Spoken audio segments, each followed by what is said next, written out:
So good morning and good afternoon to everyone joining from across the country. Thank you for joining us for a conversation with Dr. Temple Grandin, Aging and Autism, hosted by the Third Age Committee of New York State and sponsored by the Finger Lakes Geriatric Education Center, a HRSA-funded geriatric workforce enhancement program at the University of Rochester. The Third Age Committee is composed of health and human services professionals from across New York State, committed to advocating for and spreading awareness of the needs of older adults with developmental disabilities, or IDD. The Third Age Committee began in the early 1990s and has since provided dozens of conferences, workshops, and webinars on aging and intellectual and developmental disabilities. Our members are dedicated volunteers with tremendous knowledge and expertise on aging with IDD. My name is Laura Robinson, and I am the current chair of the Third Age Committee and also program coordinator for the Finger Lakes Geriatric Education Center and a gerontologist with over 25 years experience in the field of developmental disabilities. My co-host today is Dr. Kathie Bishop. Dr. Bishop has over 40 years experience in developmental disabilities and over 20 years as a gerontologist with a specialty in aging and developmental disabilities. She is the co-chair of the National Task Group, the Group Education and Training Committee, a vice president for the NTG, co-chair of their advisory body, and a member of the executive and board. And we are so glad that you could join us for this webinar today. Also joining us is another member of the Third Age Committee, Sarah Catalano. If you have any technical difficulties at all, please send Sarah a chat. So before we begin, just a couple housekeeping issues. There are two very important buttons on your Zoom toolbar. Please use the chat button to type hello and introduce yourself with a name, job title, agency, location. We have people, again, from across the country joining us today, so just let's all gather in community and say hello to each other. And then there is a Q&A button, and this will allow you to type a question in for us to share with the presenter. So we ask that you use this button at any time during the presentation to ask a question so that the question does not get lost in chat. We will leave time for questions during and at the end of the session. And now I will turn things over to my co-host, Dr. Bishop. Welcome, everyone. We are so honored and pleased to be with all of you and to especially have Dr. Temple Grandin, who I'm sure all of you who are on know the breadth of knowledge and understanding that Dr. Grandin has. As a gerontologist, I was fortunate to have the opportunity to contact Dr. Grandin to speak with her about doing this webinar. And we had some wonderful discussions on aging and autism, as there's so little known in this field. But I know Dr. Grandin's passion and focus is on dignity and quality of life for everyone across the lifespan. It's my honor to introduce Dr. Grandin today, who will discuss some of her personal experiences that have led her to success as an advocate for people with autism, as an author, professor of animal science, and her perspective on quality of life for older adults with autism. Dr. Grandin is internationally known for her writing and presentations, advocating for in-depth understanding of sensory needs and challenges for people with autism. She describes herself as a visual thinker, which for me, I connected immediately with this discussion and her writing on this because I too am, and viewing challenges visually to connect with others, to understand individual needs and strengths, and has a real understanding. And if you've read her books, you'll really understand what she means by visual thinking, and we will talk about that today. This 90-minute webinar will be an amazing opportunity to help all of us to see the capacity of others through Dr. Grandin's perspective. We have intentionally kept this as a conversation and informal today, and why we did prepare questions, and we have questions that people have submitted already. This really will be informal, and we will let Dr. Grandin, of course, steer us in the direction of conversation. As she would like to. Going to start out with one question and hope this will then lead us into the others that we want to go. Dr. Grandin, we know you are very successful in your career of animal science and as an internationally known advocate for persons with autism. I know in our previous conversations, we have both agreed that we never want to retire and hope to keep participating in valued activities within our chosen communities and work. Can you tell us, in whatever direction you'd like to go with the answer with this, somewhat about your childhood experiences or support that you have had over a lifetime that have helped you overcome challenges to lead the successful life and be what we as gerontologists would call a successful ager? Okay, I'll be 75 this summer, and I will never have to take my shoes off at the airport ever again, which will be wonderful. And I got into very good early intervention. I was very lucky to find two teachers that worked. My mother found two teachers that worked out of the basement of their house, and they had a little school. They were just as good as anything today. Can't emphasize enough early intervention. I did not know how to read. Mother taught me to read phonics by reading a book worth reading. I had a good childhood because in the 50s, you did all kinds of hands-on things. Elementary school, I had sewing, woodworking, and art. I just loved those classes. Worst thing schools have ever done today is taking those things out. High school was a nightmare of bullying. A regular school did not work for me. Ended up going to a special school, which was expensive for the family. And they put me to work for 3 years running a horse barn. Didn't do much studying, but I learned how to work. Because another big problem I'm seeing now is that a lot of kids with an autism label aren't learning how to work. And that's a different set of skills than academics. And the other problem we've got with autism is you're going all the way from Elon Musk to somebody who can't dress themselves. It all has the same name, which I think is a really big problem. And people are getting locked into the label. And then, I've been a college professor now for 31 years. I've worked at designing equipment in the meat industry. Now, I want to add that a lot of people on the spectrum in my generation that had no speech delay, I worked with them on construction projects, putting in equipment in big factories. They took shop class. They had a little shop. They have a big shop. They had a bunch of patents. There were a lot of technical kind of people that I worked with, and they're all retiring now, and they're not getting replaced, which is really, really bad. They actually need those kinds of thinkers. But the problem we've got now is we're doing a good job with the young children. We're not doing a very good job making the transition from childhood to work, to grown-uphood. I'm seeing too many kids get addicted to video games, and they're going nowhere. They're on a disability check. Let me tell you how to get the video game addict adults off video games. I have now talked to 5 young adults who all tried car mechanics, and they found that was more interesting than the video games. And they were no longer interested in video games. But you see, today, kids aren't getting exposed to stuff like car mechanics. You see, my kind of mind, I'm a visual thinker. Everything I think about is a picture. So the kind of stuff my kind of mind's good at is art, photography, animal behavior, and cars and mechanical things. Then you have the mathematical kind of mind. And the problem with our school system today is my kind of mind who can't do algebra is being screened out. I know a guy who has a huge construction company, took a single welding class in high school, big construction company, corporate jet. He cannot do algebra. In fact, I know a second guy is a corporate jet that would have been every label in the book. Has to be vague of what they do because they're still alive, so I can't identify them. I've been on one of the corporate jets. This is one of the things that frustrates me as I go back and forth between, might say, the autism world and the industrial world.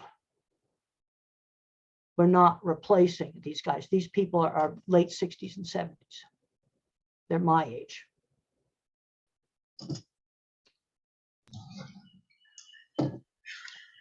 Can I add on to the question at this point? Based on these experiences, and I know we had experiences, we had discussions of people who were successful at work, and then they changed the whole work for individuals who are adults who may not even been diagnosed with autism, but that appear to have all of the symptomology of autism. Yeah. Based on those experiences, what would you recommend we need to do to promote healthy aging and keep people actively in their work, their communities, being able to participate successfully with the quality of life in adulthood? That's a very general question, a very verbal Sure. question.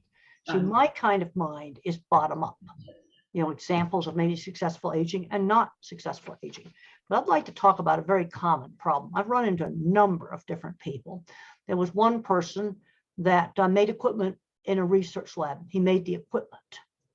And then they made him lab manager. That was a disaster because he didn't have the management skills. Another guy that I worked with, he had a little shop at one of the meat plants. And he'd been there for years and he could fix anything. And then they decided to transfer him to another plant to fix a problem, and he did not get along with the boss. A big issue is the new boss issue. Another sad case was a guy who had worked building fences for years and years. Company got sold, got a new boss, and the boss got blah, blah, blah, blah, blah, blah, really quick, tell him what to build, and he built it wrong. Now, all that guy would have needed was a pilot's checklist. Just jot down what he was going to build that day. Then it would have been fine. Very simple intervention. This is where I can't follow long strings of verbal instructions. And I like to say pilot's checklist, because if the boss says you don't have time for this, and I said every airline pilot uses a checklist for every single flight, and it's not optional. Well, they won't have much to say about that.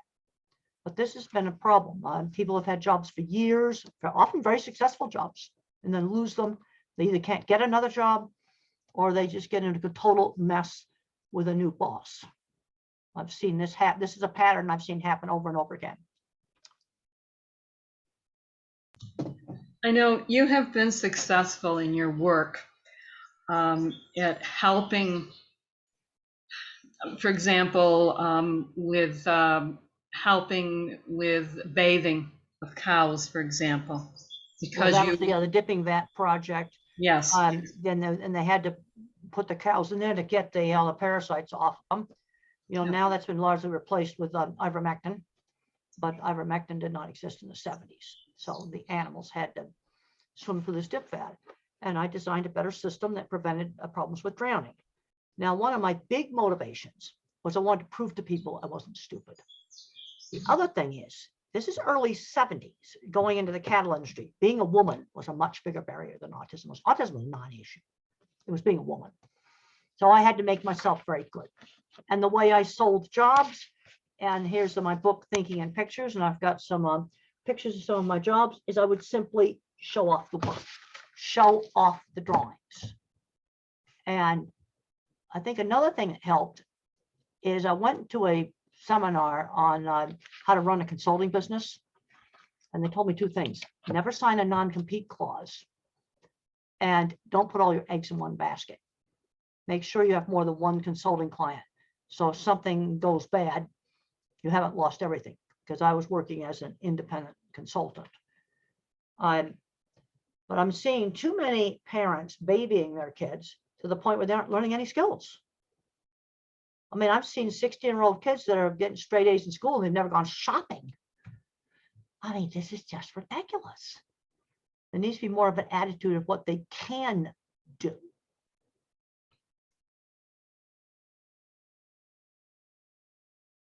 And I've thought about, now the age I am, I can't climb over fences anymore. I almost fell 5 years ago at our own experiment station. I decided to climb over a fence for a shortcut to the restroom. And I got up on the top of the fence and I went like this. I go, nope, you walk around the gate now.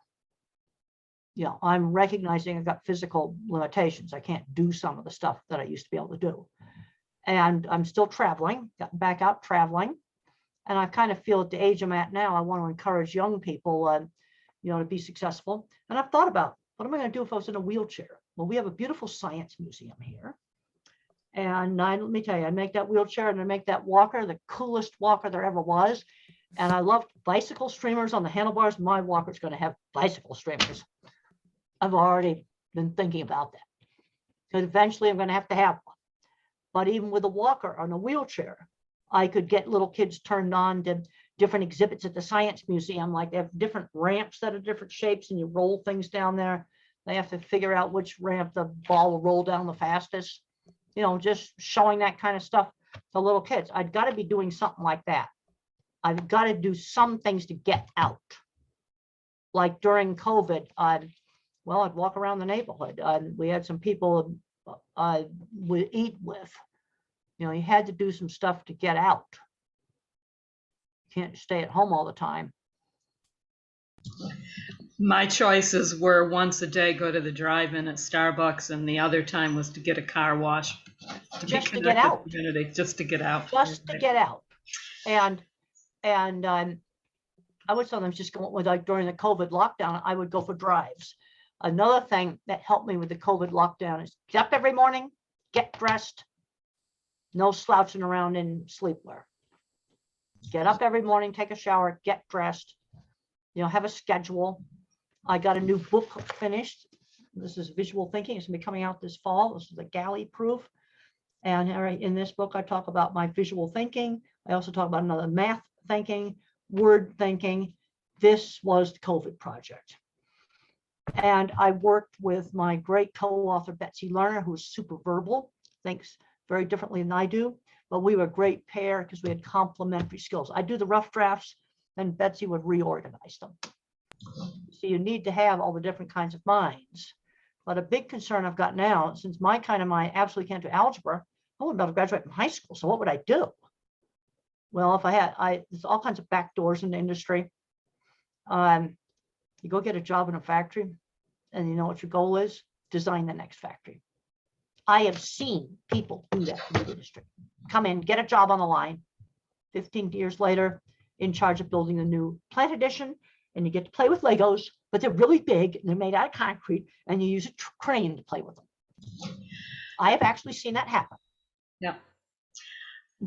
Dr. Grandin, you've written a lot about and talked about being a visual thinker. And one of the books I know that fascinates Laura and I the most is The Autistic Brain that you wrote a few years ago. On that book, in The Autistic Brain, that's where I talk about the different kinds of thinking. Yes, yes. For me, that was like a light bulb going off as I read that. Can you describe when you first realized that you thought differently than others, and what that meant to you and how it changed maybe your behavior and interacting with others? Well, when I was in my 20s and I first started my cattle work, I thought everybody thought in pictures. I didn't know verbal thinking existed. And I kind of couldn't figure out why people think I was weird, because I wanted to look at what cattle were seeing, because that just seemed so obvious to me. Now, I can show you what cattle are afraid of. And they still have some of these problems. Hopefully I can find this picture. But the shadows, I noticed that cattle would see a shadow and then they'd be afraid of a shadow. It's something that people, other people just weren't noticing the things that the animals were afraid of. I'm just going to show you the gnarliest shadow. I was just out at a place, and the cattle were really, really afraid of this really weird shadow. No, that's not it. We'll find it in just a few minutes. Oh yeah, here I'm getting to it now. This is a shadow I call the spider monster. No, still not finding it. No. Yeah, still not finding it. Yeah, here it is, spider monster. That's a shadow in a brand new cattle handling facility from the overhead structure. And the cattle refused to walk over that. 10 o'clock in the morning, everything worked fine. In the afternoon, it did not work. And they built a roof over it. It's the only way they could get rid of that shadow. So cattle, I mean, I figured out back in the 70s that cattle were really tuned into what they were seeing. And my first inkling that everybody about verbal thinking, I had no idea. I thought I thought everyone thought the same way I did, associating visual images. So one time I was at an autism convention, and it was probably, I was getting into my late 30s, and I got to talking to a speech therapist about how she thought. And now, of course, a speech therapist, she went in that field because she's highly verbal. So she goes into that field. And if I say to people, think about your own home or your own car, you're so familiar with that, you see it. But when I ask you about something you're less familiar with, then I see it. So think about a church steeple. How does it come into your mind? So I start seeing them like PowerPoint slides, specific ones around in the neighborhood. The speech therapist just got this pointy thing. Very vague lines. And it was a shock to me to find out that she didn't bring them up like a series of PowerPoint slides. Now, of course, back then I wouldn't have been calling them PowerPoint slides. I would have called them 35mm slides. But you see, my mind works in specific examples. Now, you asked me very vague top-down type of questions. I think of specific examples. When I talk to you about the video game thing and the car mechanics, I mean, why car mechanics? I got 5 or 6 people now where that worked. I don't have any other examples except car mechanics for getting young adults off of video games. And they finally lose all interest in video games. I talked to the last boy I talked to, who was in his 20s. He goes, cars are just so much more interesting than video games. Temple, one of the things in studying people with IDD, not necessarily autism, they, in particular, when they are diagnosed with Alzheimer's disease, what they seem to, vision seems to be most impaired. Okay, and do they actually lose? Okay, this is something I don't know about, so I'm going to have to ask you. Sure, do they actually lose their visual acuity on an eye chart?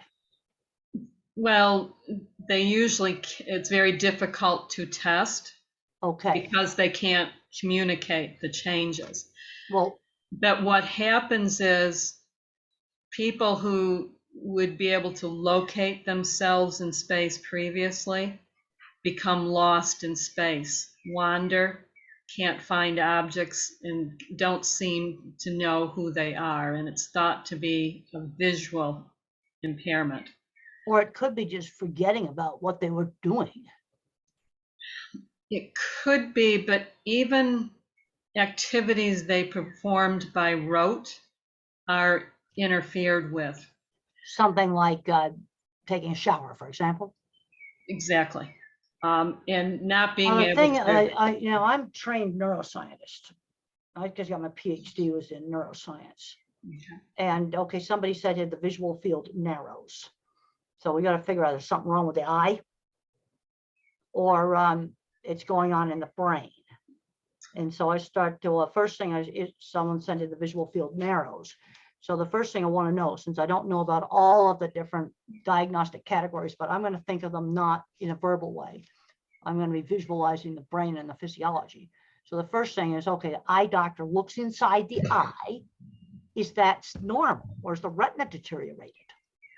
You see, this is my approach to this problem. Then they don't know where they are because you can't see. And then I want to learn more about the symptoms because I know enough about the brain to maybe get an idea of maybe something that's failing. I remember reading one thing about Alzheimer's where visual thinking in terms of things like drawing skill was lasted longer than remembering some numbers, for example. I know that you have participated in studies on your brain.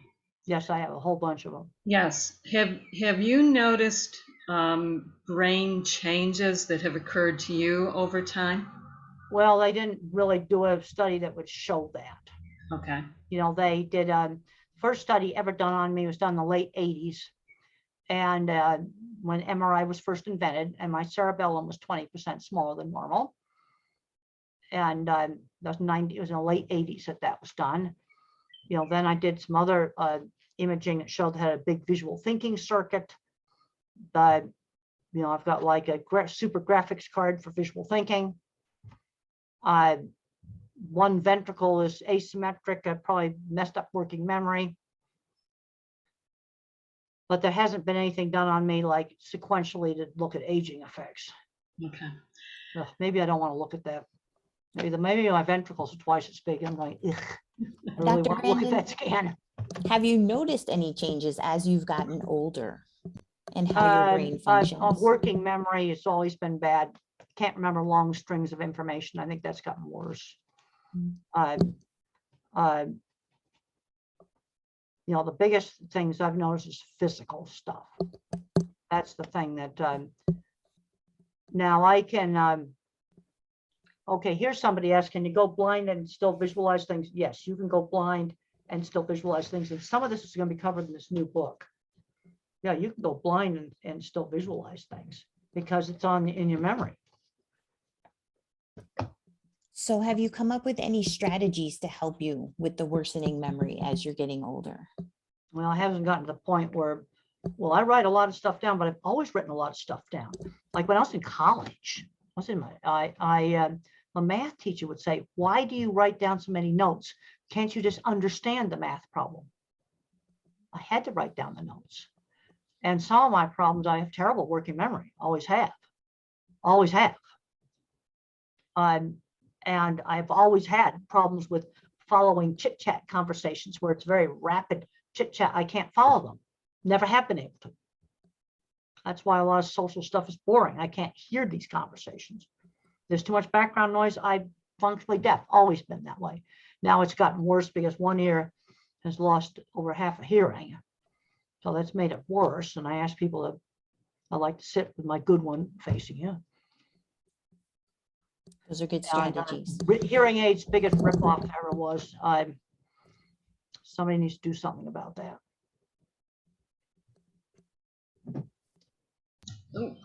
There was a question in the chat box. How? Okay, well, I'm going to put the chat box up right now. I mean, will that be too much? Okay, here's a question about autism and epilepsy. Yes, there is a connection. And you can usually, if the child has some epileptic, stuff showing up, it's usually a worse prognosis on terms of getting speech. And then there's sometimes epilepsy starts in adolescence. The neurologist that I went to as a child checked me for epilepsy, and I had no deafness and I had no epilepsy, but there does tend to be a connection there. Okay. There's also another question about external vision versus vision in the brain.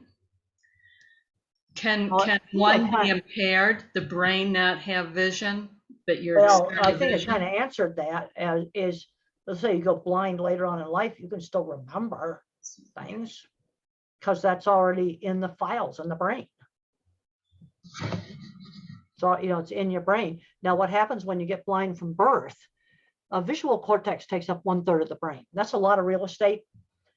So a child that goes blind at birth, a lot of that real estate will get taken over by auditory. In fact, some blind people can learn to echolocate like bats and actually get to feel the shape of objects. And some schools try to discourage that, which I think is wrong because they say it's not socially acceptable. Well, then don't do it in the classroom while you're sitting. You don't need to do it. But that's a lot of real estate that doesn't stay vacant. If you're blind from birth, there'll be one little piece in the back where the visual circuit comes in that will not be used. But no, that real estate gets repurposed when it's blind from birth. And I had a blind roommate when I was in graduate school. She was shown very nicely in the HBO movie. And boy, she was the cane master. She just had to be shown by sighted guide. And I did sighted guide with her a lot. When she got new classes, like the pathway between the buildings, she'd have to do sighted guide only once. And she could then take that cane and walk around to her different classes. Dr. Grandin, you mentioned transition. There's little attention of transitioning from school to work or work to older adulthood. Do you have specific examples, visions that you see that could help those transitions? Well, I think on the way to work, on the transition to work, you see what happened back in the 50s is the kids like me who looked atrocious when I was real little just got put in an institution. They just threw us away. And then the more what they used to call Asperger's, where they're socially awkward with no speech delay, a lot of those ended up getting jobs because they had paper routes when they were 11. And where getting a diagnosis really helps those kids is with relationships. And that's why I did this book, Different, Not Less. This is 18 older adults telling their own life stories, childhood, jobs, relationships, getting an autism diagnosis later in life. And where I think an autism diagnosis on the fully verbal end of the spectrum, I think it's holding a lot of kids back. They just aren't learning any skills, shopping, bank account. Let's start out with some volunteer jobs at a church or at a senior home, or 12-year-olds start learning some working skills where somebody outside the family is the boss. No, we've really fell down on this. And I can tell you where the people we need to build things like factories, all kinds of factories are, they're playing video games in the basement instead of building things and flying around in a corporate jet. 2 of them. I hope to get on the 2nd jet soon. And these are people that barely graduated from high school, but they were visual thinkers like me. Took a welding class and just started making stuff. And grew that business. Have to be vague about it because I can't identify them. Right. So Dr. Grandin, where could we make changes in our current service system to support these young adults who already have this label of autism or who may not know that they have autism? Where can we build in supports once they get out of school, once they're already in the workforce and may not know where to go? One of the things is I want the transition to work done before they graduate from high school. So, because it's always better to have a slow transition. That's always better. And so they gradually learn more. Every summer they need to have a job. When I was 13, mother got me a job. And she just found a seamstress in the neighborhood that did dressmaking in her home. And I was good at sewing. So I took apart dresses and hemmed dresses by hand. That was just done in the neighborhood. We're not getting creative enough about just back doors into jobs. Half of all decent jobs are backdoor. Forget the interview process. Like these young adults that on the auto mechanics, they found somebody in their shop that kind of have them come in there for just half an hour or an hour, gradually switch them off of video games to fixing cars. Now that's not going to work for everybody. That just works for my kind of mind. You also have an autistic person that's a word thinker. They're not going to be fixing cars, but you know what? They might be selling them.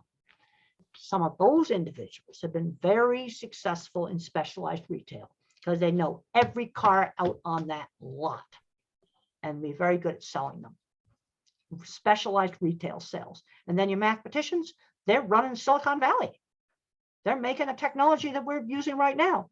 You see now our education system is going way heavy towards math. You're going to take calculus today to be a vet, to be a veterinarian. What veterinarian uses calculus? You see, I think this is a serious thing now. Arithmetic, medicine dosing, yeah, they got to know that. Calculus? I don't know why a veterinarian has to know calculus. And we're screening out a lot of people that might be extremely good at these jobs. So I hear what you're recommending is very person-centered, which is Person-centered. The other thing I'd recommend is getting all the hands-on classes back in schools, because these introduce students to interesting things they might like to do, like woodworking, auto shop, welding, in the earlier grades, theater. That can turn into a career for a lot of people. Sewing, cooking, woodworking, art, music. A lot of the mathematicians are very good at music. No, I think that's the worst things the schools ever did, was taking out all of those classes. So we have a question in the chat from my colleague Joe, who says he's on the board of a nonprofit, and what programs or resources might be available to us in helping direct visual learners? Well, you have visual learners of all different kinds of capabilities. Right.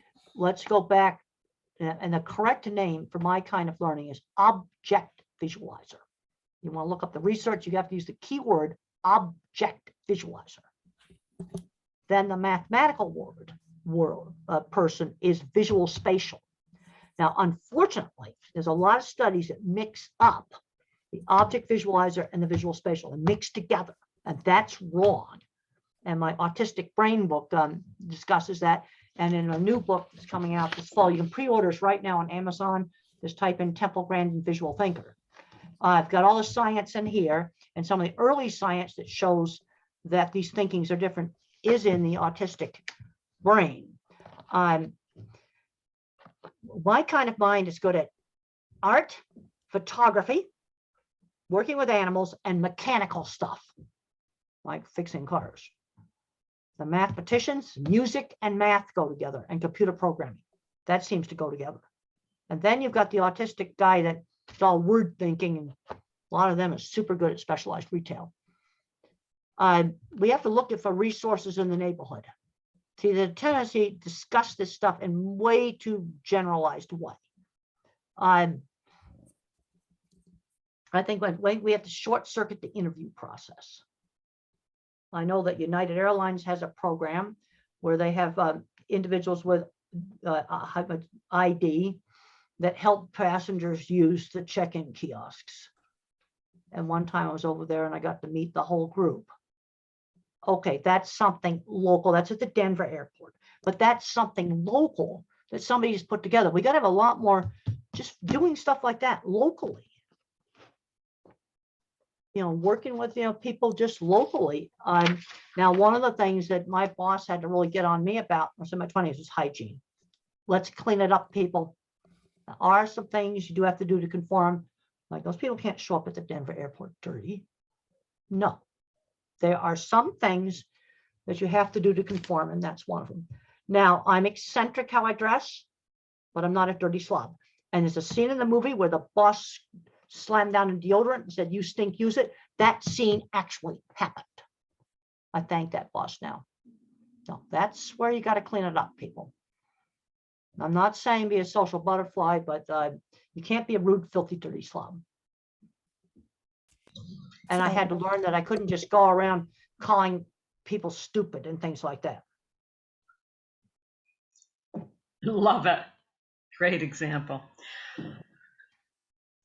As a gerontologist, I see the same transition that happens school to work or adulthood, that there is a transition from adulthood to older age adulthood, with expectations that we become sedentary, stay home. Well, no, and I've thought about that. What if I was in a wheelchair and, traveling vehicle? It's a complete hassle. Things I could do like the Science Museum. I've thought about this. I've come out with 2 children's books. I've got the Calling All Minds. These are all the fun things that kids in the 50s like to make, like finding out the kids today don't make paper airplanes. Outdoor Scientist, another book. Get kids out doing things, but and then there's a lot of seniors. I'm reading about, I think, in specific examples where a senior in a nursing home that was in the Navy, he had his Navy buddies that he talked to online. I kind of feel now at the age, well, I'll be 75 in just, in August, I need to work on encouraging the younger ones. I just did a cattle talk just before this, and for people that raise cattle, and I suggested to the students, well, you're the future for the industry. I want to encourage young people. That's something I want to do, and that's one of the reasons why I'd like to do something with the kids at the Science Museum. And as long as I didn't have dementia, I could do that. I've already thought about how I'm going to trick out the walker. I'm going to get one of those really nice ones that stand up, has a seat. How about red sparkles? But it's got to have bicycle streamers on the handlebars. That was something when I was a child, I thought that was just the coolest thing. That's going to be on my walker. It's going to be the coolest walker. And I'll bring it to the Science Museum. I'm visual. You see, I see Yeah. that. It's not abstract. Because there'll be a point where the amount of travel, and then I still would like to do some Zoom calls and once in a while do the travel. You know, because the wheelchair thing at the airport's total hassle. They do accommodate it. They have to. And for the most part, they do a fairly decent job. And then they bust up somebody's really expensive wheelchair, and that's bad. Temple, I have a story I think you'll like. A gentleman with early stages Alzheimer's disease. He needed to use a walker but refused. And they found out he loved Harley Davidson. All right. So they had the Harley Davidson shop redo the walker to have handlebars to look like a motorcycle and a front to make it look. And they're already working on the wheelchair to look like a Harley Davidson with all kinds. He's never refused to use the walker. He won't go anyplace without the walker. Well, you want that, you know, you want it to be really cool. Yes, well, don't we all? I've been thinking about my walker's got to have bicycle streamers on the handlebars. That it's got to have. I can remember when I got those for Christmas when I was a child. Yeah. And you know, I've thought about it, and I don't know. You know, then there's a point where you get so incapacitated that I don't want to think about that. It's one thing to go to the Science Museum and use a walker. You won't get there necessarily. We hope not. Well, I hope not. You know, until mother lived independently until she went to take the garbage. She's in an apartment building, 3 doors down to the garbage closet, throw it in their chute, and she didn't have the grocery cart that was not a walker and fell on her butt in front of the garbage closet. And now she has a walker and she's in assisted living, but it's a very nice assisted living where she can have her own furniture. And we have a question from one of our participants. As people age, they experience cumulative loss, family members, friends, pets, companions. Yep. Can you discuss how you've experienced grief and loss? Well, I've had, you know, my science teacher died. Anne from the ranch died. Yep, I can just remember that. The ranch got sold. I was very upset about that. Those were things that happened to me. One of the things I think's helped is I took the advice from the seminar at the American Society for Agricultural Consultants when I first started my career. They had little seminars on how to run your business. And one of them said, don't put all your eggs in one basket. So you have more that, so like one job fails, you have another one. You know, have enough other things going on is something you could do. We've got to work on expanding what you do. I think is one thing that would help. I'm sure you don't remember, but in the early 90s, when I was pursuing my PhD at Syracuse University, I met you a couple of times there. Okay. You were there to talk. I've seen a huge difference in reconnecting with you now. You've obviously learned the social skills you talked about, the interacting. Can you give us some tips or maybe a toolbox of how we can help others be able to socialize? Well, let's just start out with how a person with autism thinks, bottom-up thinking. So in order to understand something new, you associate it back to something in the past. Well, in order to do that, you have to fill the database up with information. And if a kid just stays at home all the time, you're not filling the database with new information. Now, I've had a number of parents tell me once they got up the guts to get a job for their kid, Like one kid got a job at an office supply store, or some other job, they'll say he blossomed, he bloomed. Well, because he's out there meeting other people. But you have to fill the database because it's bottom-up thinking.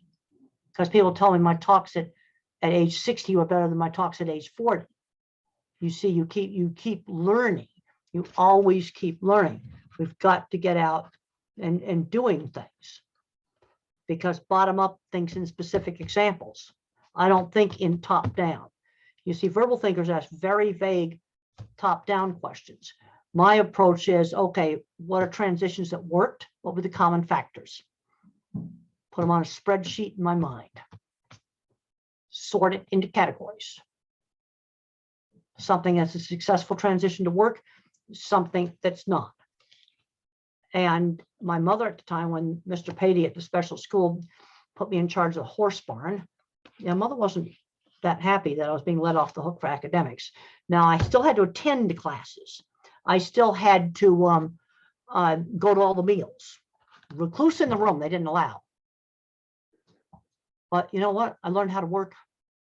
And I'm realizing now how important it was. I was very proud of the fact that the horse barn involved responsibility, because if you left the grain box open, you'd have a dead horse. And I was very careful about that.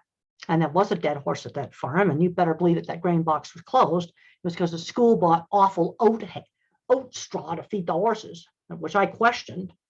Said it didn't look like regular hay. They told me to feed it. That's why the horse died in the movie, because my school bought oat straw. That was not something that I had done wrong. I made sure that grain box lid was down and the little thing on it was turned. And I see it. I can even feel that latch now. And when you say the word responsibility, one of the pictures that comes into my head is making sure that grain box is closed and the little knob is turned. Because a horse that gets into a grain box will die. I was very careful about that. I was proud of the fact that I was responsible for the horse barn. And that's learning how to work. And I had to clean 9 stalls every day, feed them, put them in and out.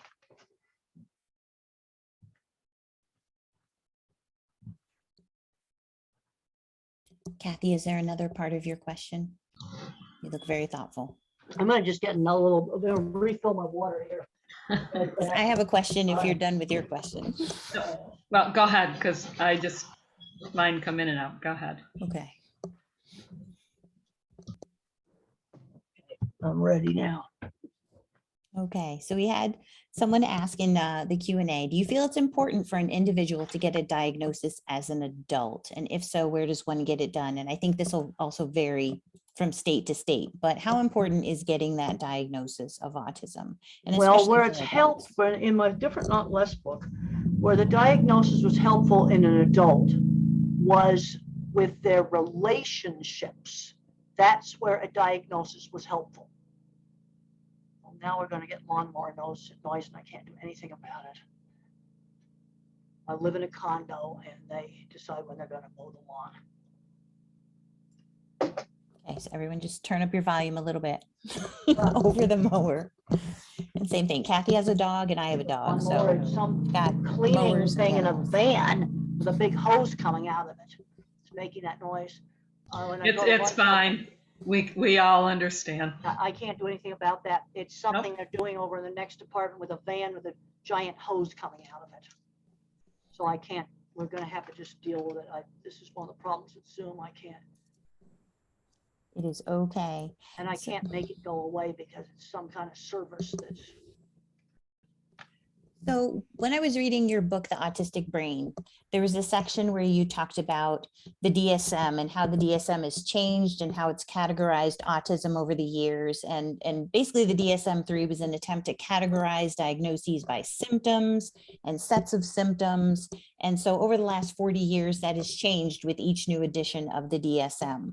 And then you talk in there a little bit about, should autism continue to even be a part of the DSM as a psychiatric disorder?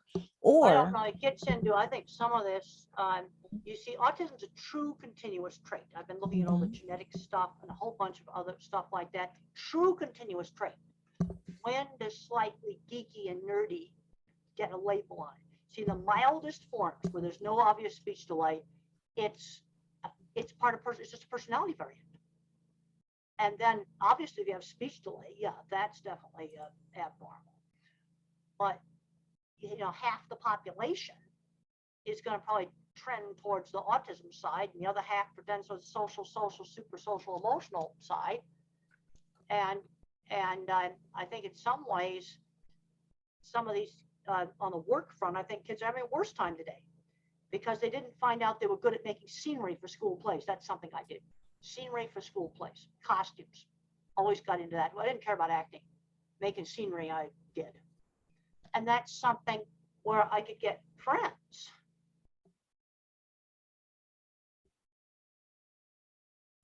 So should autism stay in the DSM?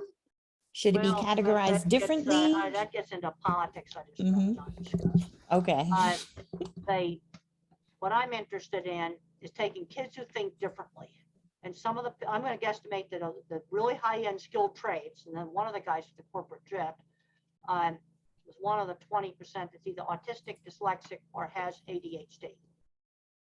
And they were saved by a shop class. And that's why it's so bad to take it out. I'm not saying everybody should go do shop, but for my kind of mind, that's a very, very good option. And then the mathematical minds, which the STEM stuff and everyone is going to take care of them, they run Silicon Valley. But they, you see, the autism can come in 3 flavors. It can come in object visualizer like me, a more mathematical pattern thinker, and then a word thinker. They're all socially awkward.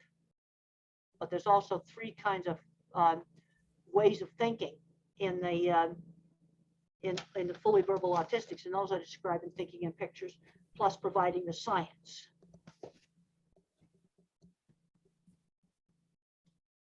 I think what they're doing with that van, I think they're cleaning the carpets or some kind of thing, because that the veterinary students that used to live there just moved out, and they're getting it ready for the next. They're going to rent it.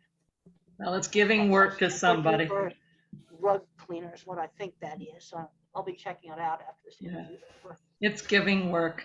That's fine. Yeah. When we talked as we were organizing this webinar, you talked about the importance of dignity in old age, and you've of course already mentioned examples for yourself. You also talked about Ronald Reagan when he had. Yes, it was the saddest thing I read about Ronald Reagan, and he loved to chop wood. That they took away from him. The axe had to be removed, but he would spend his hours cleaning his pool. And when I read about the Secret Service secretly putting dirt in the pool so that the president could keep cleaning it, I started crying. And he would just clean the pool, but it could never get clean. They'd come back out and they'd have leaves in it again. The Secret Service was throwing them in there, but that gave him something to do. I think people have to have a feeling of purpose. Okay, let's say you have someone, you know, severely intellectually disabled, but they do a good job of stocking groceries at the store. That gives purpose to life. I think that's important. And what we need to be watching out for at this work, multitasking jobs, don't put them on the McDonald's takeout window. Way too much multitasking. No, but people have to have some feeling that they have a purpose in life. I think that's important. You know, and when a parent says to me, your kid, my kid now has a job, went to college, that makes my day when I get those emails. Because they said my book helped them to help their kid to be successful. One of the areas I think our field could use a little help or some suggestions is how do we let our older adults retire? Is there retirement, and what should that look for? Should that look like? Okay, I'm not out in the field climbing up on stuff on construction sites. When I was in my 20s, I would climb a feed mill to get a single picture. I wouldn't be caught dead climbing up a feed mill today. And I climbed up a little tiny one about 5 years ago, and I got scared. They had to help me down. So that's something I don't do. I'm not out on the construction jobs all the time. I'm spending more time speaking and writing. Okay, so already that's kind of a transition. And that's what a lot of older professors do. I mean, I could think of 5 or 6 other older professors in animal welfare and behavior.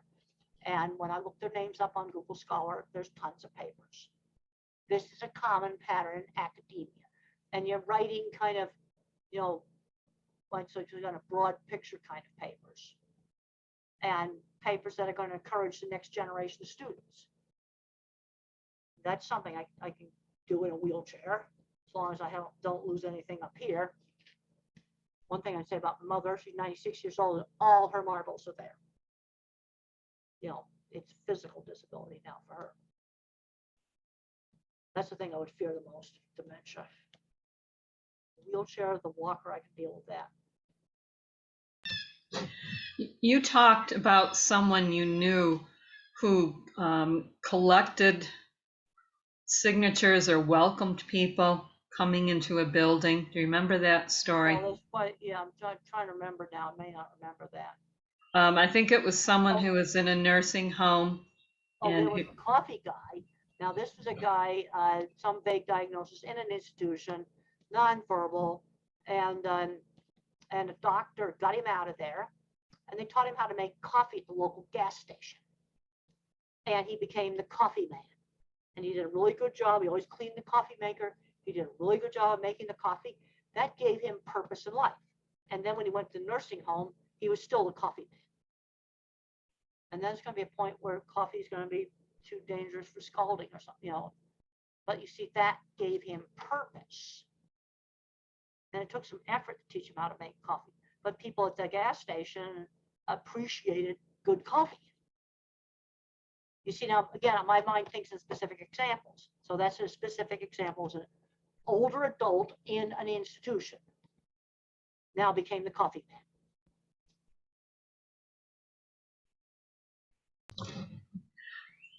When I teach environment and environmental awareness, I always advise for people to take photos, to take pictures, because it takes them out of the environment to see it in a different way.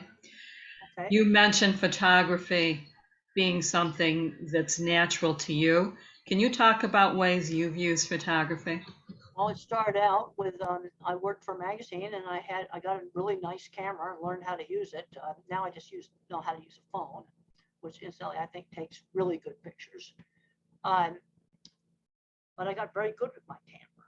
And I just, even when I've got pictures I took with an Instamatic, you know, crappy little camera from the 60s, the plastic lens that are very, very well composed. Now, I don't think you can enlarge them very much, because the lens on the camera was such a piece of junk. But I took good pictures with an Instamatic. I mean, it's having the eye. Having the eye.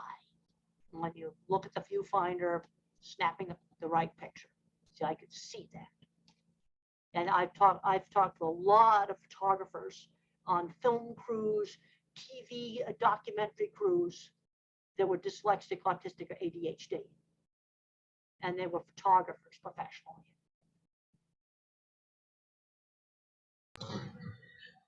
Can you talk about having the eye in terms of seeing the skills, the strengths within a person that others can't see? Well, I'm going to have to ask a lot more questions. All right. Well, I just talked to a family, a mom and dad on Zoom yesterday, and their son was really good at video games and playing with Legos. 13 years old, and I thought maybe he needs to start working with tools. Then I found out that he had some very severe motor issues. Maybe working with tools isn't going to be an option. But I have to see, then I can visualize, okay, can he tie his shoe? Okay, can't button his shirt. So you got shirts that didn't button. Maybe he needs a few shirts that weren't buttoned. So maybe he could learn how to button them. But I have to kind of, see, I have to visualize. I have to ask enough questions, and I have enough picture files in my database I can build up what this person's like. Okay, person in a wheelchair that's paraplegic from the waist down. Well, do any job in an office that he's got it for up here. It's in an office. You know, like anything you do at a computer, you can do. You see, I just see it. Then I got to go, okay, what are his aptitudes? The top half still works. So this is, I mean, I'm looking at it like I want to figure out where there's an area of strength there. Because unfortunately, this 13-year-old boy may not be able to use tools. And I'm asking more and more questions about his coordination and, you know, things like putting on clothes. See, I tend to look at it much more specific. I'm thinking now of another specific case. I went and visited a very nice farm place where they had individuals with intellectual disabilities, and I had dinner with them. And they told me about one client they got that was a nonverbal, labeled autistic runner. Like I had binders full of behavior plans, you know, a mile thick. And so they just thought, well, we'll give him a place to run. And we're going to put him to work. And they put him to work just stacking wood. Okay, youthful work. And that exercise from that also was very helpful.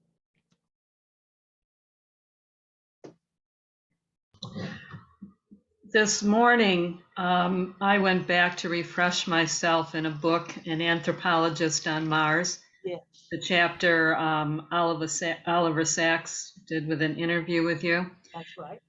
It reminded me of how we thought about autism back in the 60s and 70s and how we think about it today. Well, and I did my first book, Emergence. Bernard Rimland wrote the foreword for that. And they didn't even think that people with autism had an inner life. All of my memories come up as pictures. It's, I don't think in words. Words narrate the things that I say. What picture did you see of autism in the 70s from how you see autism today? Well, the problem is in the 60s, they had all the Bettelheim rubbish about refrigerated mothers and mothers causing it. Now, I was born in 47, so mother didn't get exposed to that garbage until I was like maybe 10 years old, which was good. And, you know, I was the kid that couldn't stand to be touched, and you know, mother didn't get exposed to that refrigerated mother stuff. That was extremely destructive, extremely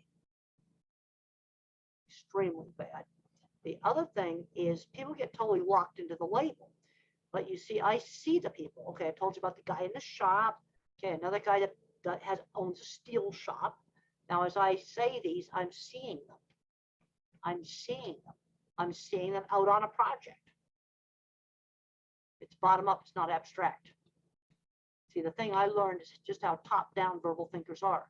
So you talk about, you got to advocate for yourself. Well, I can tell you what I had to advocate for myself when I failed my first statistic was get tutoring before I failed the course. It wasn't called advocating then, it was called getting tutoring.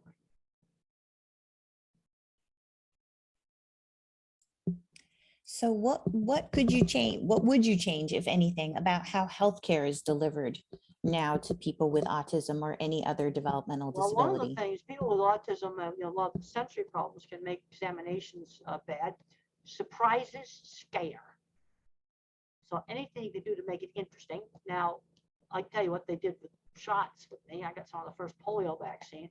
They had the old glass syringes, the needles that are never sharpened, sitting in a little tub of alcohol. They told me to look out the window at the bird feeder, and they stuck me with that, and I hit the ceiling. That's what you don't do.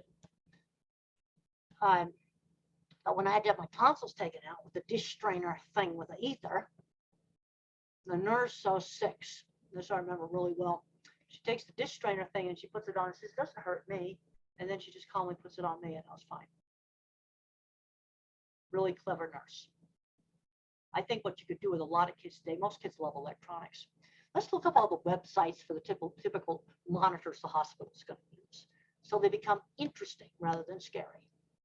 You make something interesting, then it's less scary. And that's what I had to do with a senior in high school at a very scary emergency landing in a plane. Went down the slides. I had to make aviation interesting to get over that. I'm over it now. Now when a plane crashes, I try to figure out the cause of the crash before the official report, and I'm usually right. Thank you. I like that. Make it interesting, not scary. So Make it again, person-centered, person-centered. And most children like electronics. They can say, well, they can look inside your body with this, and but no surprises. Okay, let's say we're going to do airport. Well, the child doesn't want to have the surprise. The security guard may have to touch him. You don't want that surprise. That's a kind of base. That's if you want a basic principle for top down, it's surprise is scare. But there's also, the more things you get out and experience, and the less scared of new stuff you're going to be. A lot of these kids are too over-shouldered. And moms just can't let go. When I suggest something like go buy something in a store, I had one mom of a fully verbal teenager burst out crying saying she couldn't let go. And I suggested buying printer paper. Stuff. Getting upset about your kid buying printer paper.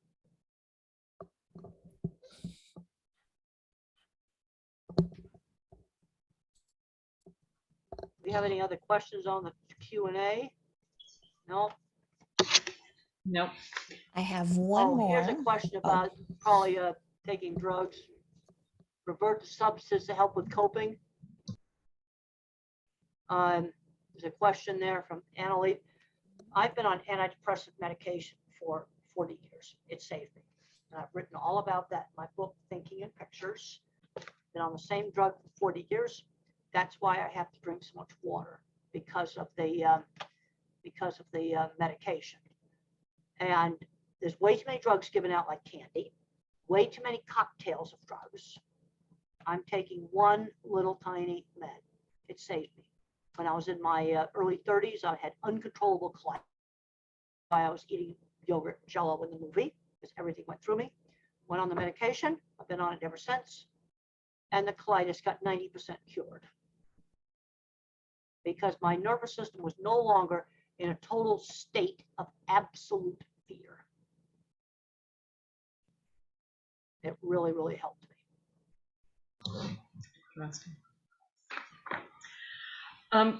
A question that has been sent before.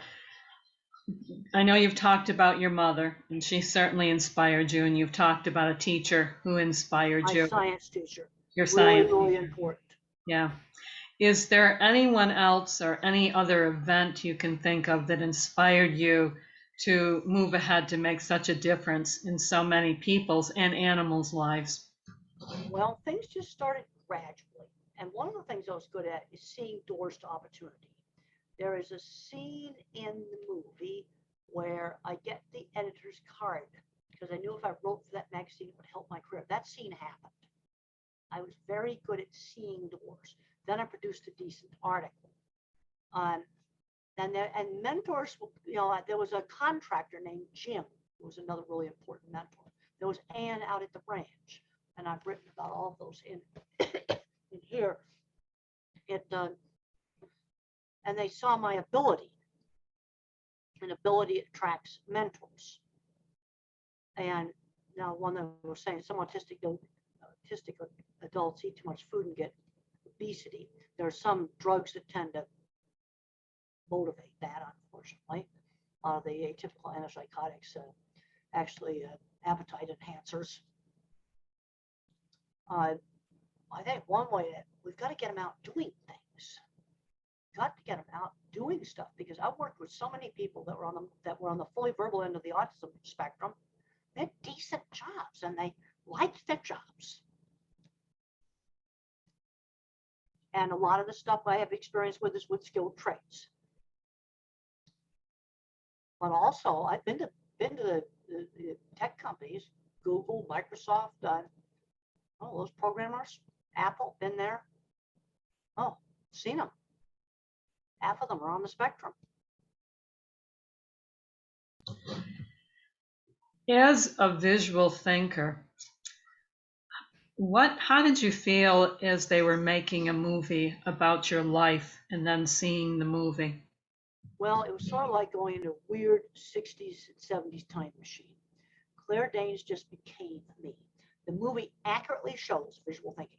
That's real accurate. And all the projects I did are accurate. Now there's some stuff they had to exaggerate and merge some stuff together. But the sensory stuff is shown accurately, visual thinking shown accurately, and all the projects and the main characters were shown really nicely.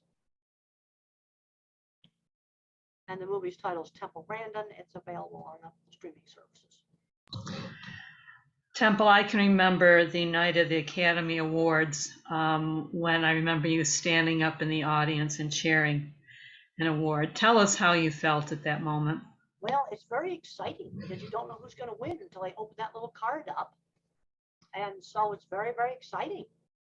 You don't know them until you're there.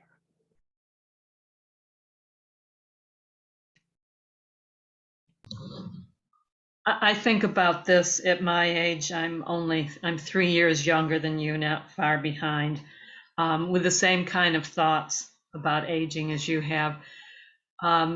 What do you most want people to remember about you? Well, I was somebody that did things that made a positive difference. You know, I did some things with the cattle industry, but I've also been doing things to help people in the, you know, that have an autism label. We need people that actually do constructive stuff. You know, there's a lot of talk and not enough doing. And I want to, whether it's improving cattle handling or giving some advice that helps a kid get a job. You see, that's real constructive, real stuff. There's too much abstractness and there's just too much, there's a lot of bad stuff going on in the world. It's amazing what people that want power will do. Terrible. We'll just leave it at that. So you want people to see you as doing. Well, and doing something real. I mean, like my big thing I'm working on is all the object visualizers that we need to keep the power lines working. Visual thinkers that is ending up in the basement playing video games. And the thing that's unfortunate is they're not getting fabulous jobs in the video game industry. If they were getting fabulous video game jobs, I wouldn't be as critical, but they're not.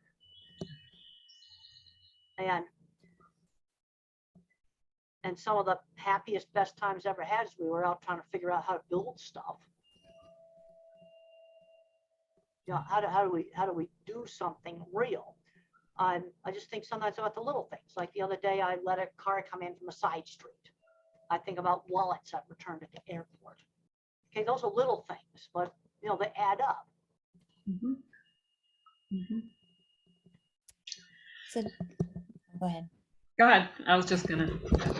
So Dr. Grandin, my colleague Craig has a question for you. He says, could you please tell us about your writing process as a visual thinker? And do you dictate your narrative? No, I write them by hand actually. And now I used to bang them out on a manual typewriter. And then when now I'm an assistant, I never learned to type correctly anyway. So I hunt and peck. And on the manual typewriter, I can type with 3 fingers. On a computer, I have to just hunt and peck 1 finger. That's how I do an email. 1 finger. I'm actually can do it pretty quickly. Then I have to look at the keyboard, and then I got to go back and correct up all the mistakes before I send it. I know a lot of people that type that way. The hose in the van. It's probably going to start up again. Oh, it did get quieter.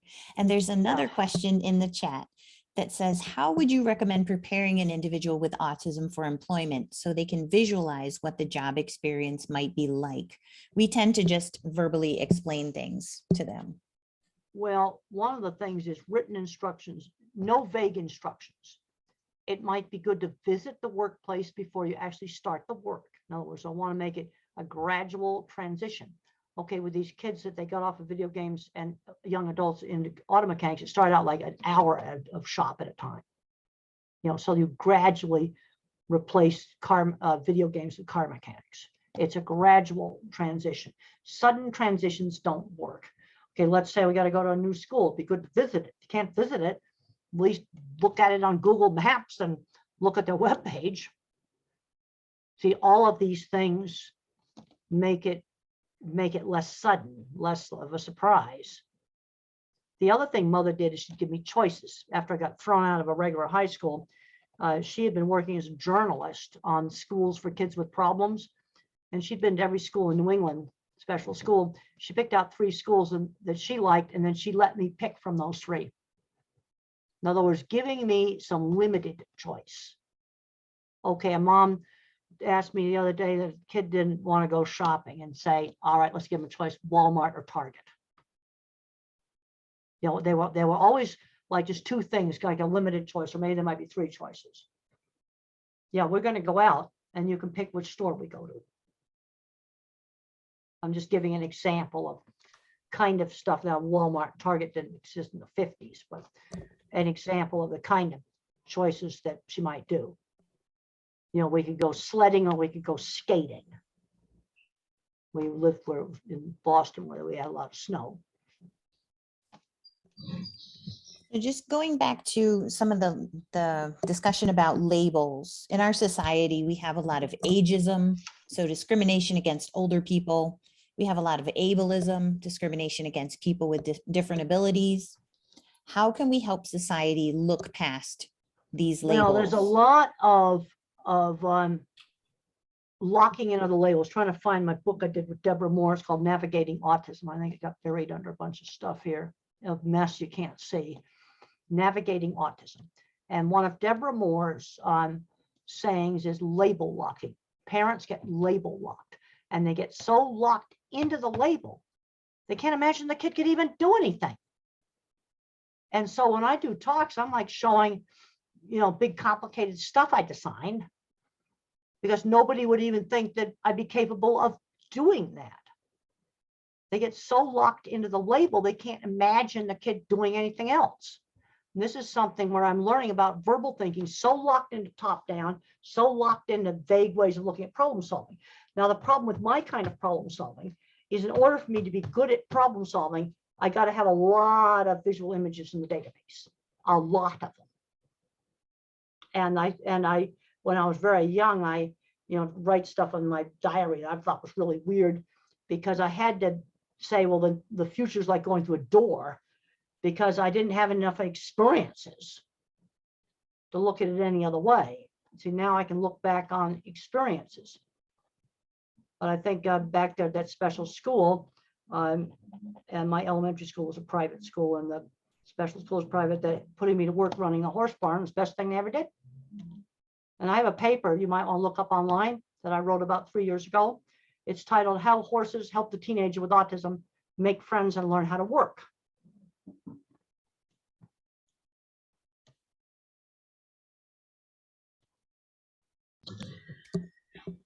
I will look that up. Go ahead, Kathy. Okay.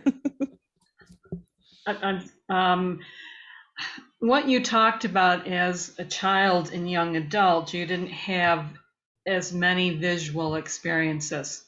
They weren't there. They weren't stored. That's kind of what Well, I happens. used to think a lot about the future. So I had various little doors I'd actually walk through, kind of reminding me of the future, because I couldn't think without having the door symbol, because all my files are visual.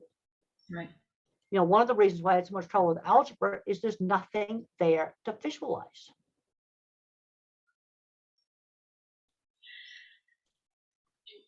And I'd like some tips or help with those doors get literally closed for people with Alzheimer's disease. How, and so everything. Let's look at what they can do. Okay. All right, what are some of the things they're still capable of doing? Tell me specifically. Give me a specific example. You don't have to worry about confidentiality. I don't know anybody you work with. So. You have to tell me something specific that the person still is capable of doing. Something capable of doing. Something capable of doing. Or they've gotten to the point where they're not capable at all. Right. Well, can I backtrack the question a little all bit? Right, but I have to get back to a specific example. Otherwise, I will. Oh. I can't help you otherwise. Okay. Well, a specific of what someone can do cannot. Well, all right. Now you say that. Wait a minute. I'm going to give it to you. Yeah. They just get marginalized. Now I'm thinking of an experience. I had an airport where there was a guy with Alzheimer's at an airport. Good. And he could talk completely normally. And then this was a small plane that where you had to walk out on the tarmac to it. And he didn't understand that. So I took him out to his seat.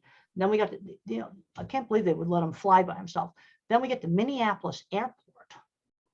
And I couldn't take him all the way to his gate, but I wrote the gate number on his ticket, on his boarding pass. And I said, now walk down there towards the light and just show him this. And I put the gate number in the flight and wrote it on the boarding pass, big. So, But the thing that was weird is that he could talk completely normally. He says, my memory's just getting really bad. He could talk completely normally, but there's no way he would have gotten through that airport by himself. so Sharon He was just fully gave an conscious. example. He was Sorry. fully conscious of his problem. He could walk just fine. So he wasn't to the point where he couldn't dress himself. And there's probably some things that he'd still be good at doing that he would need to do. And I couldn't believe that they would send him on a connecting flight by himself. So Sharon gave an example of someone who can fold towels or say hello and greet visitors. Well, then they can do that. Then have them do that. Okay, that's an example of something they can still do. Mhm. This guy could have done that. This guy could have definitely have done that. Yeah. My question, though, initially was everything becomes a sudden transition. You talked about the importance of not having sudden transition. Well, of course, unfortunately, my mother had to go to assisted living. Now, fortunately, the assisted living place was right near where she lived. Okay. And so it was less sudden. Right. Well, and I've gotten to the point where I got on a folding chair the other day to try to change some light bulbs. And I go, you know what? I just should not be doing this. If I fall, I'll be done for. No, I'm going to have somebody else come in and get on it. Sure. I'm not going to climb up on anything. No. An example of something someone can specifically go into the bathroom and use the toilet, but they can't transition to get there, cannot find their way there. How can you help Well, they that can't, person? okay, wait a minute. So they can't find their way to and from the bathroom. No, but they can use it when They are can use there. it when, okay, they can use it. But okay, so the problem, see, but this is where we're getting specific about the problem. The problem is they can't find their way to the bathroom. Right. Well, maybe we put some yellow tape on the floor that leads there. I'm just thinking something very simple you could just try. That just came in my mind. Mm-hmm. Where there'd be some yellow tape that lead to the bathroom and back. Maybe that would work. And always try to think up something simple you could do. But okay, but you see, but that's specific. You now told me something specific. They could use it once they got in there, but they couldn't find their way to it. Okay, that's specific. Okay. It's not abstract. Okay, give me another example. Can eat, but can't figure out to use the fork for eating. Once they have the fork in hand, they then are able to eat. Okay, so in other words, they this sounds similar to some very severe autistic people that were in a group home. And one of the ways this really clever group home helped prevent a lot of behavior problems is they gave them a touch schedule. So 5 minutes before you shower, they were given a towel to hold. 5 minutes before dinner, they were given a fork to hold. 5 minutes before they went on the bus, they were given a toy bus to hold. So giving specific visual. Well, maybe the thing to do is you just hand them the utensil. That's what you do. See, I just see that as a solution to the problem. Mm-hmm. I just see it. But then I immediately thought about this group home that made this touch schedule, and 90% of the awful behavior problems went away, like things like hitting people, screaming. In this group home, how did they teach the rest of the staff to use this touch? You just teach them. I teach people all the time. I train auditors for auditing meatpacking plants. You just explain that they don't, it's sort of like with animals, you got to get away from words. It's sensory based, it's not word based. So you got sensory based memory, they got no word based memory anymore. And when you give them the spoon to hold, that triggers that it's time to eat. Use triggers. It's a trigger. And you just, it was just a probably creative visual thinker. Some person working in the group home just thought that up.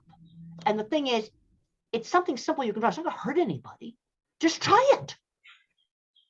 And I think they started with the towels for the shower. It's just a simple thing. You see, if you think visually, it's obvious to me. Try something like that. You see, what I'm learning now about thinking, and this is what I learned when I was working on this book with Betsy Lerner, is that, and she's a highly verbal thinker, is that the highly verbal thinker doesn't think of these things. You see, I immediately saw yellow tape on the floor that leads to the bathroom. It's hard to believe but we're at 2:56 Eastern time. This time has flown by with you. Do you have a web page or a particular I do have an link? autism web page, and it's templegrandin.com. templegrandin.com. It's got books on. I also have a livestock web page, and it's grandin.com. It's my last name for livestock, and templegrandin.com for autism. And that will also have your new book on there. All the This won't be on there yet. just But if you want to Amazon. pre-order this. It's visual thinking. Go on to Amazon, type in Temple Grandin visual thinking, because if you just put in visual thinking, it won't pull it up. And Amazon's taking pre-orders right now. Temple Grandin visual thinking. The other books are on the autism website, and everything's on Amazon, and just about everything is also an ebook and audiobook. You know what? I'm amazed. I got my royalty statements for some autistic brain and thinking and pictures, that almost a third of my sales was audiobook. That's a relatively recent phenomenon. Mm-hmm. Yeah. People I hope that I'm giving you a new perspective. You see, but just on solving problems with some of the guys with Alzheimer's, you see, I'm starting to look at where exactly is the problem. Yeah. And thinking about it much more specifically. And whose problem is it? Yeah, it's a problem. We can't find the way to the bathroom, but maybe we just put some tape on the floor for the bathroom, and maybe we put some other colored tape on the floor for the front door. Mm-hmm. And maybe stick some stickers on it, a little picture of a toilet or something. You see, this is stuff that I just think of. I also try to think up things that are not expensive that people can do. Yeah. There's a lot of people out there selling a lot of expensive stuff. And if the tape on the floor works, that's very cheap. Yep. Can't agree with you more. Yeah, we got to think of, and more stuff we can do in the neighborhood.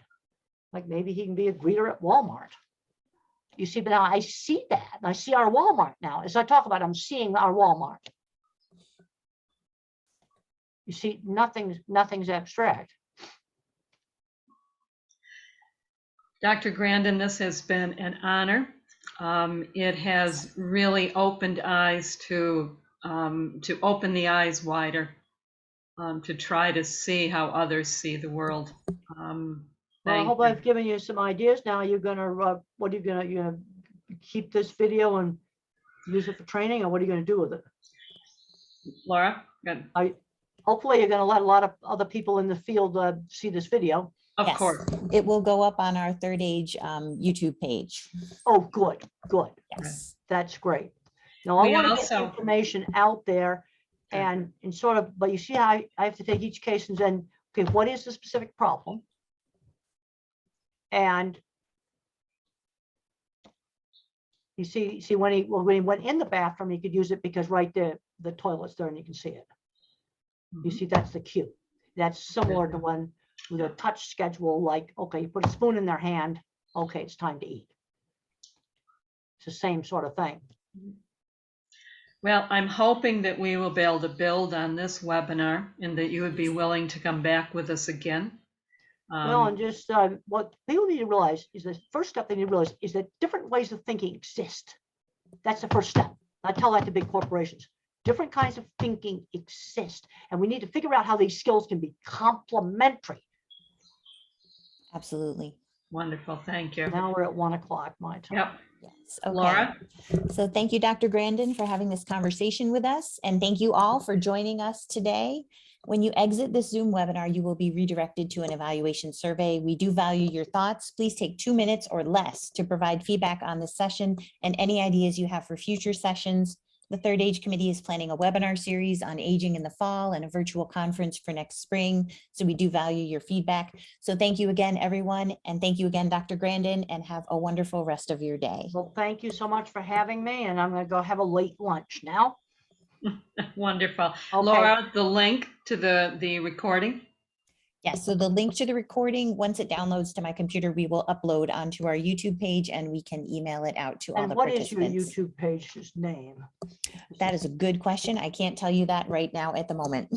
Oh, okay. We all will right. send it out to you. But I can email it to you. We Well, commit you will get the recording. Okay, well, thank you very, very much. It's been great to be here, and I'm going to sign off now. Thank you. Thank you. Enjoy your Okay. lunch. All right, Have a goodbye. wonderful day. Bye now. Yep, bye.